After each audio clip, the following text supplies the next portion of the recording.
Okay, so let's look at whether there is a crisis, and you probably gather that there is a crisis, otherwise we wouldn't be having this conference. During the past 3 or 4 decades, the great gift of the women's movement has been that it has opened up a lot of options for women, and we've had programs on girls' power. We have there's a federal catalog that is this thick, that is not this thick, but this thick, that is filled with program after program that's federally supported. This is outside of the state-supported programs, outside of the privately supported programs that are federally supported, that develop opportunities for girls, scholarships for girls, especially government monies for girls. There's girl power programs, there's girls networking programs. Male networking is illegal. Girls networking is part of what we federally subsidize. So all of these things have been happening for girls and for women, but mostly for girls in school for the past 35 years. But since 1978, which gender has been in the minority in colleges? Boys. So it's been since, basically 1969 and 70, a lot of these girls programs started. By 8 or 9 years later, there was the nexus had been reached, and girls had gone from being the minority in schools to the majority in schools, but scholarships were being given to girls as if they were still the minority gender.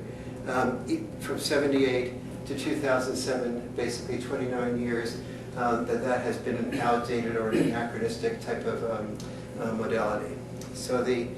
So what has happened to boys? Where are we at now? And some of these data, as you know, when I do my research, I update all the data. So some of this data that because I'm just beginning my research now, some of this data is very updated, some of this data is a few years old.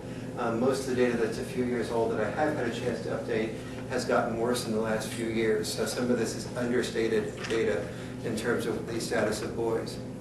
The first is that boys already make up 2/3 of the learning disabled in school. 2/3. Boys are now 90% of the behaviorally disabled.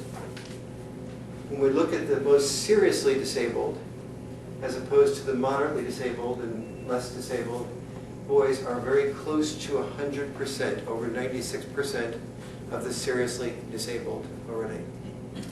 Depending on how you define seriously, you can get almost as high as 100%.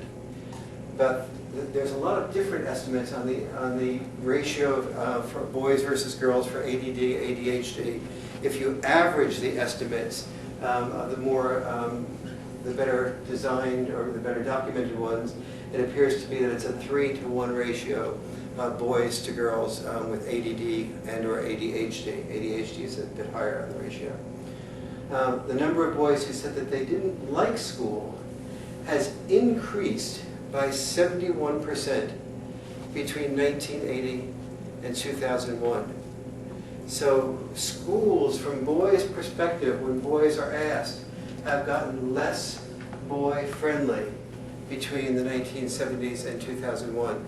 Anyone that's paid any attention to school knows about 100 reasons why that is the case.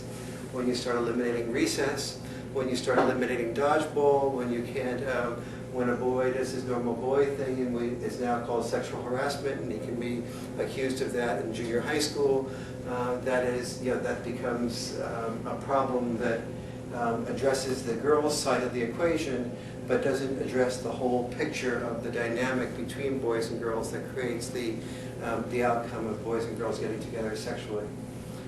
More on that later. That's a crucial issue. The sexual issue is a crucial issue that I have not seen addressed by anyone dealing with this issue. Boys ages 5 to 12 are 60% more likely than girls to have repeated at least one grade.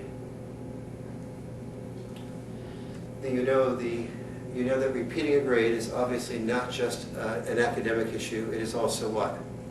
It's a social issue, it's a psychological issue. When you repeat a grade, it is with you for the rest of your life. It's like being a short man in this culture.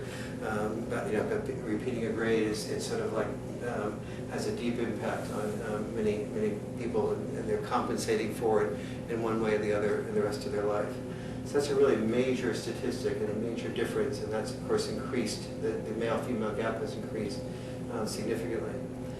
In neighborhoods where fathers are most scarce, this is probably one of the most powerful statistics to hold on to. In neighborhoods where fathers are most scarce, more than half of boys do not finish high school.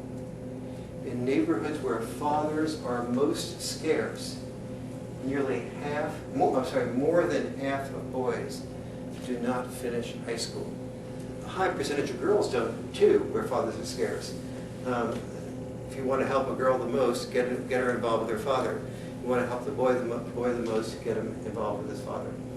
Fathers are a solution for both genders, but especially powerful for girls, for boys.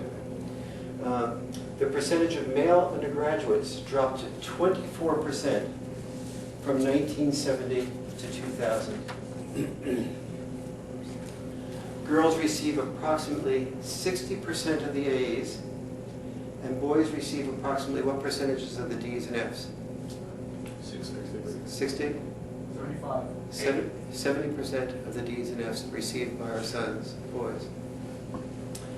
Girls are approximately 1.5 years ahead of boys in reading and writing competency. 1.5 years difference between boys and girls in reading and writing competency.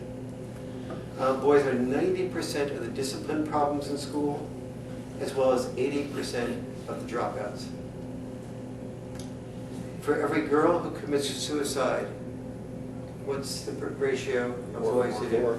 4 to 1 overall. Would you want to hear something more fascinating about that? I'll be getting into this a little bit later. When boys and girls are 9 years of age, the ratio of male to female suicide rate is what? Even. Even, you said? It is even, exactly what you said. It's very minimal at the age of 9, and it is exactly correct, it's even. Between the ages of 10 and 14, it goes to a ratio of 2 to 1.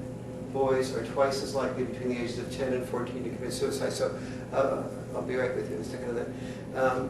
So observe now what I'm going to be doing in relation to, as the rules and the obligations and the expectation of puberty set in, and adolescence set in, which is where we learn our gender roles. Prior to the age of 9, gender roles are much more fluid and nobody really channels you that much. But when you're starting to get into sexual interests in the other sex, that's when gender roles begin to speak more profoundly. And so between the ages of 10 and 14, the ratio, suicide ratio goes to 2 to 1. Between the ages of 15 and 19, it is what? 4 to 1. Yeah, you're good. And between the ages of 20 and 26, it goes up to 6 to 1. It eventually goes a little bit back down again and goes to about 3 to 1 for a while, particularly as men are married and have children. It goes down significantly. But it's still always a significantly greater ratio of males to females, never getting less than 2.5 to 1.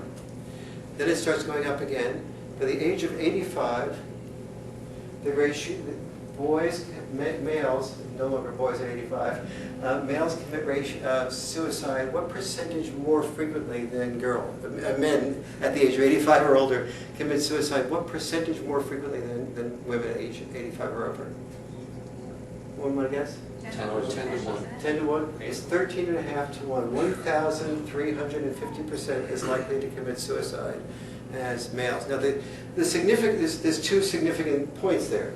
One is the data. There's a